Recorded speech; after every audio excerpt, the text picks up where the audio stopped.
अगर हमारा वीडियो आप लोगों को पसंद आए तो लाइक करें, कमेंट करें एंड सब्सक्राइब करें।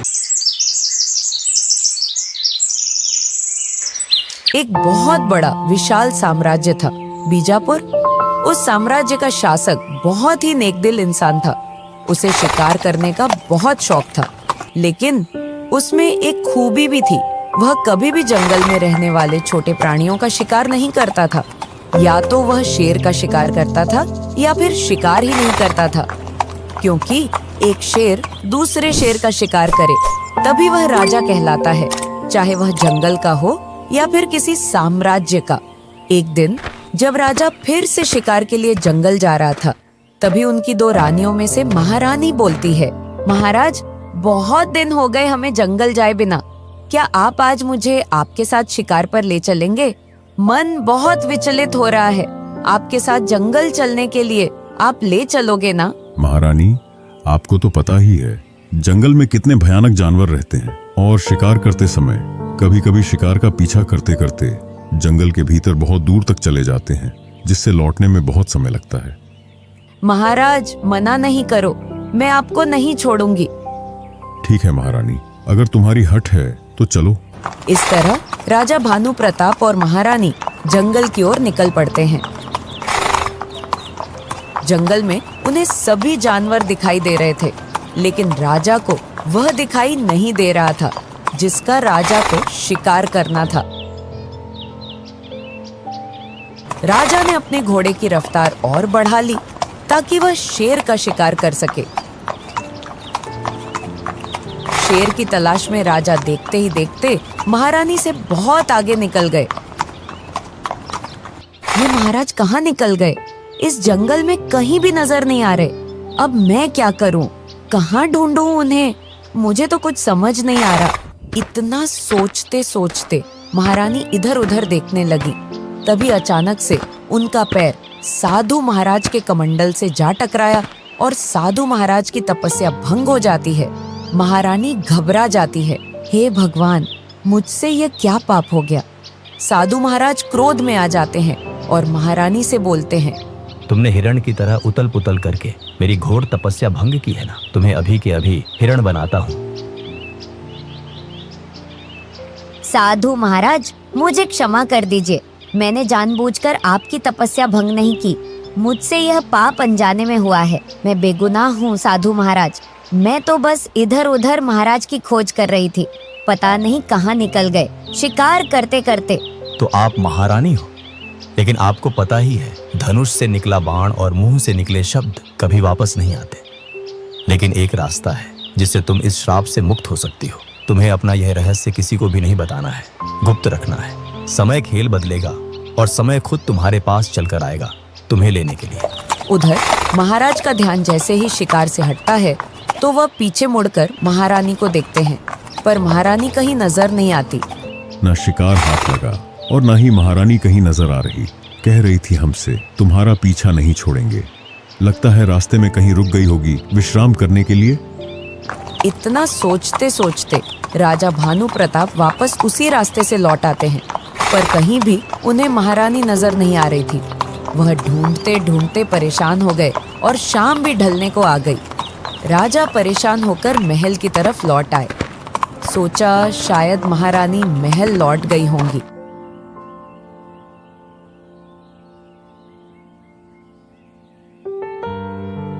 रानी चंद्रकला, महारानी कहाँ है?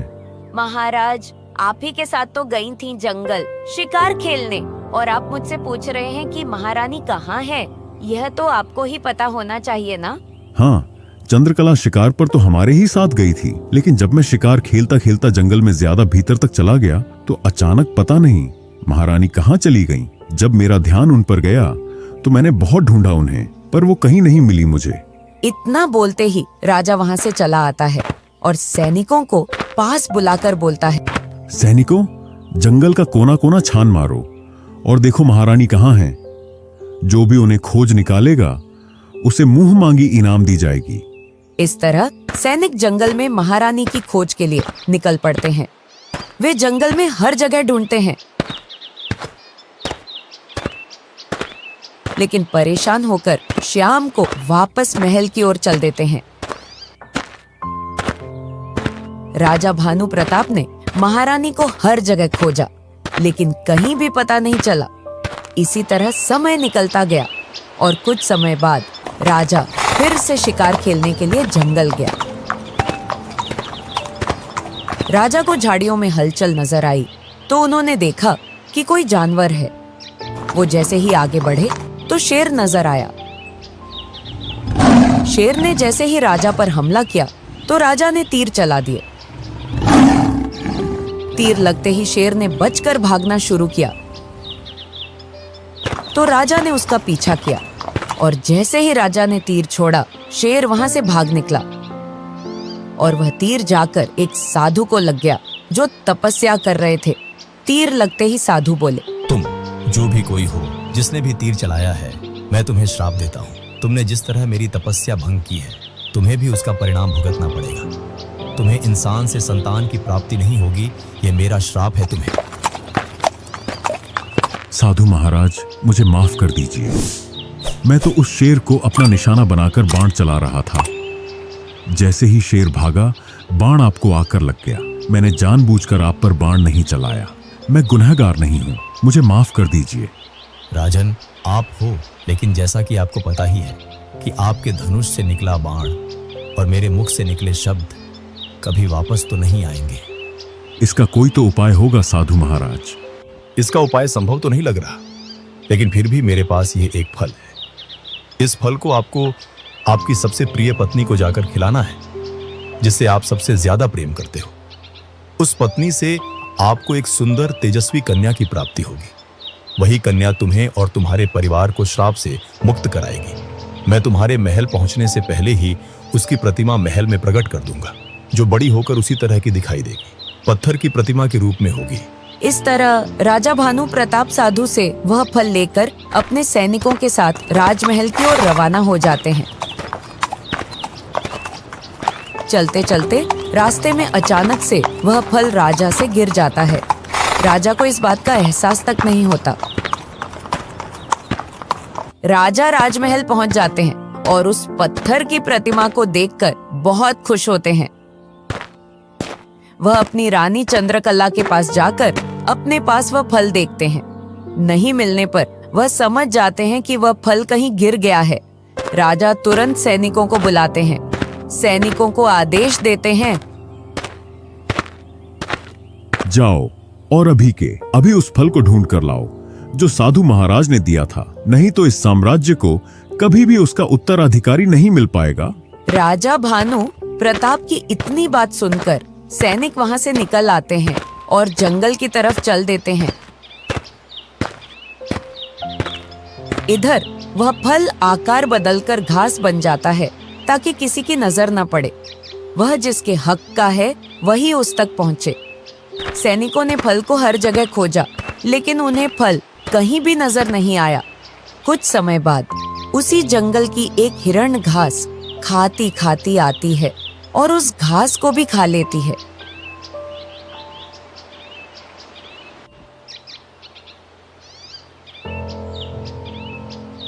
इसी तरह समय निकलता रहा और उस हिरण को एहसास होने लगा, मुझे ऐसा क्यों लग रहा है कि मैं माँ बनने वाली हूँ।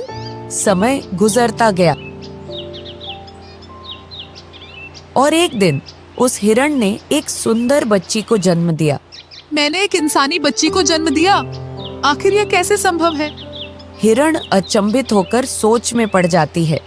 खैर, आखिर है तो मेरी ही बच्ची। मैं इसे बिल्कुल इंसान की तरह पालूंगी। मैं इसकी हर तरह से देखभाल करूंगी।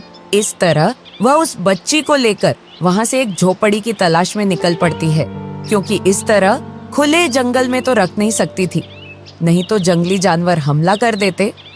जंगली जानवरों से बचाने के चक्कर में वह एक सुरक्षित स्थान की खोज करने लगी। जंगल के पास में ही उसे एक झोपड़ी मिल जाती है जिसमें कई सालों से कोई नहीं रहता था।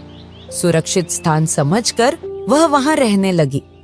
हिरण को पता था, मुझे इस झोपड़ी का राज किसी को भी नहीं बताना है और बड़ी ही सावधानी से इस झोपड़ी में आना जाना करना है, ताकि किसी की नजर नहीं जाए इस झोपड़ी पर कि इस झोपड़ी के अंदर एक इंसानी बच्ची है। इस तरह समय निकलता गया और हिरण बड़ी ही सावधानी से बच्ची की देखभाल अच्छे से कर रही थी। बच्ची धीरे धीरे बड़ी होने लगी। हिरण चुपके से जंगल जाती, घास खाने और लौटते समय अच्छे अच्छे फल खाने के लिए लेकर आती नैना के लिए। समय निकलता गया, नैना अब बड़ी हो गई। माँ, आप मेरे लिए इतना सब कुछ करती हैं और एक मैं हूँ जो कहीं नहीं जाती, बाहर आपके साथ। आप मुझे अपने साथ बाहर लेकर चला करो, मैं भी काम में आपकी मदद कर दिया करूँगी। बेटी, तुम्हें पता नहीं है इस जंगल के बारे में। इस जंगल में बहुत बड़े बड़े जानवर रहते हैं, कहीं तुम्हें कोई हानि न पहुंचा दे, इसलिए मैं तुम्हें अपने साथ नहीं ले चलती। मुझे डर लगा रहता है। इसी तरह समय निकल रहा था।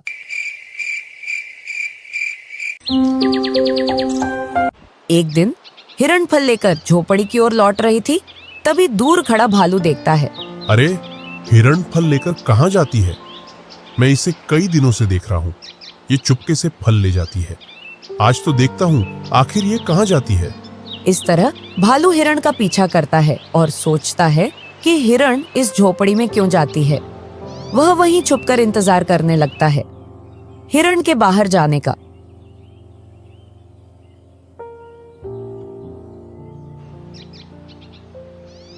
जैसे ही कुछ समय बाद हिरण बाहर जाती है तो भालू जाकर देखता है कि आखिर झोपड़ी के अंदर ऐसा क्या है। जैसे ही देखता है तो उसे इंसानी लड़की नजर आती है। अरे, ये क्या एक लड़की से मिलने आती है? हिरण माजरा क्या है? देखना पड़ेगा अब तो, तभी जाकर इस इंसान को अपना भोजन बना पाऊंगा। बड़ा मजा आएगा खाने में। अचानक वहां हिरण आ जाती है और भालू को वहां से जाते देखकर वह घबरा जाती है और सोचती है, पता नहीं आज तो इस भालू ने मेरी बच्ची को कहीं कुछ नुकसान तो नहीं पहुंचाया है भगवान। वह जल्दी से अंदर जाती है और नैना को सुरक्षित देखकर जान में जान आ जाती है। हे भगवान, तेरा लाख लाख शुक्र है, मेरी बच्ची नैना सही सलामत है। क्या हुआ माँ, तुम इतनी घबराई हुई क्यों हो? कुछ नहीं मेरी बच्ची, अब यह स्थान हमारे लिए सुरक्षित नहीं रहा। अब हम यहाँ और नहीं रह सकते। मैंने अभी अभी देखा कि तुम्हें यहाँ भालू देखकर गया है। वह कभी भी अपना शिकार बना सकता है। हमें यहाँ से कहीं और चलना होगा, सुरक्षित जगह पर। उधर भालू खुशी खुशी घर लौट रहा था। तभी उसकी मुलाकात जंगल के राजा शेर सिंह से हो जाती है। अरे वाह भालू भाई, आज शिकार खुद चलकर मेरे पास आ रहा है।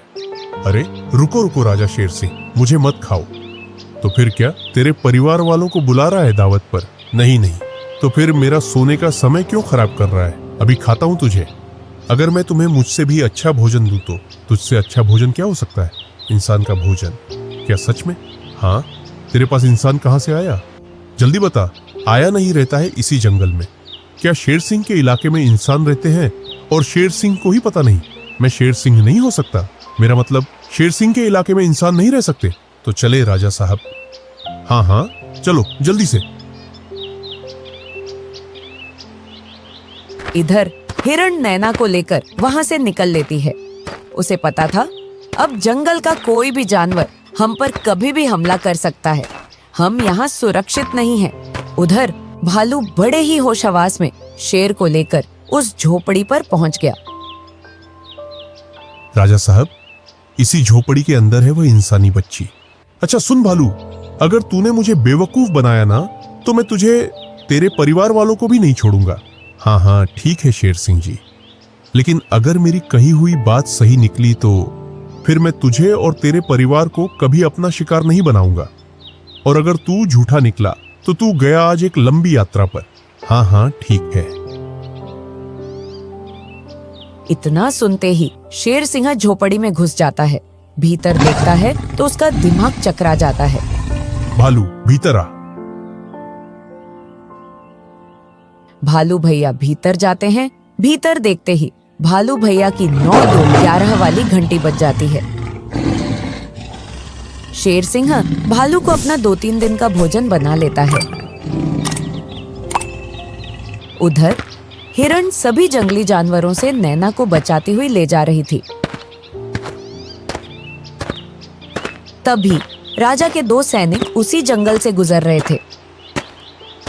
वे अचानक चलते चलते हिरण और नैना के पास आप पहुंचते हैं। अरे भाई, ये तो हमारी वही पत्थर की मूर्ति वाली राजकुमारी है। लेकिन यह इस जंगल में क्या कर रही हैं? राजकुमारी जी, चलो हमारे साथ राजमहल। और तुम तो पत्थर की हो राजमहल में, लेकिन यहां तक कैसे आई? आप कौन हो? मैंने तो आपको पहली बार देखा है। और कौन राजकुमारी? मैं कोई राजकुमारी नहीं हूँ, और ना ही इस दुनिया में मेरी इस माँ के अलावा कोई है।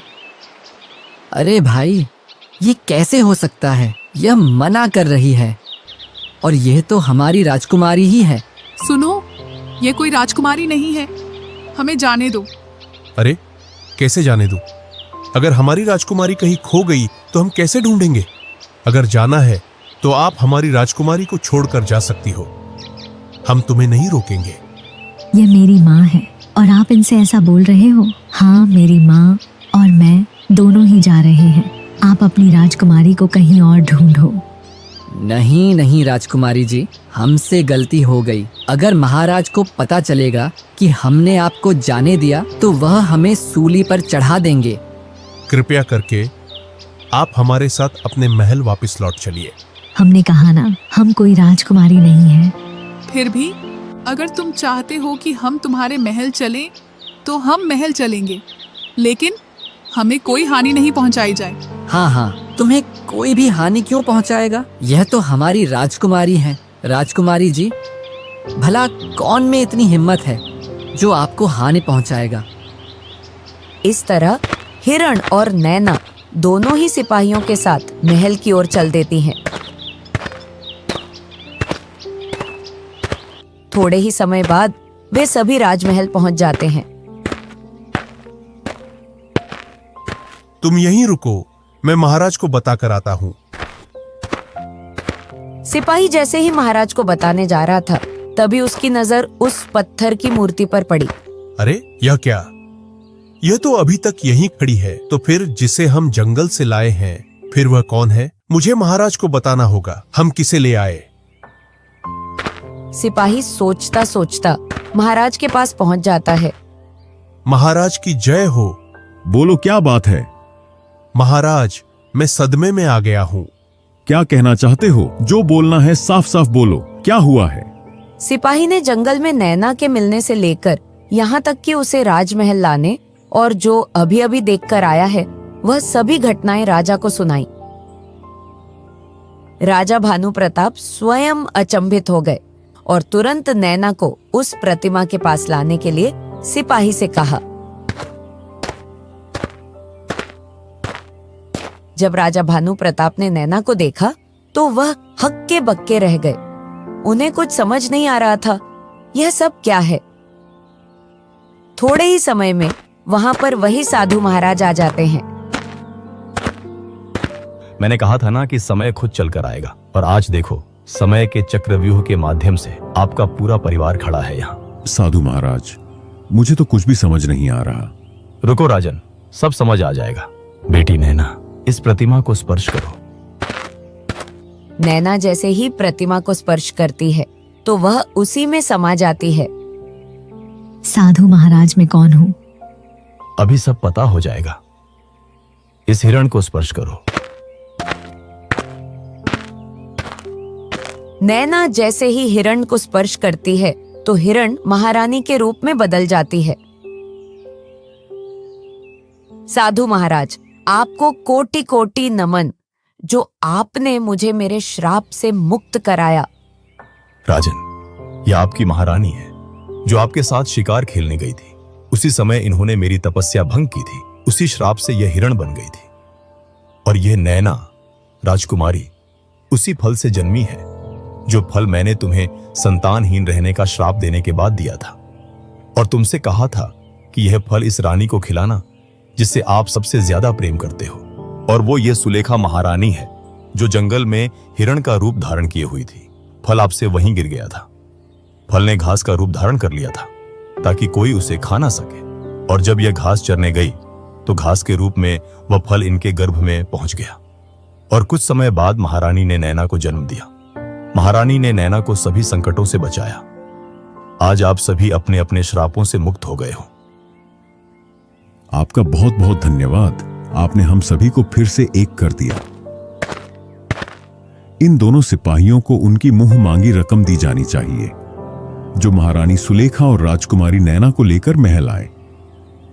इस तरह एक रानी और राजकुमारी का कुछ जीवन जंगल में व्यतीत हुआ।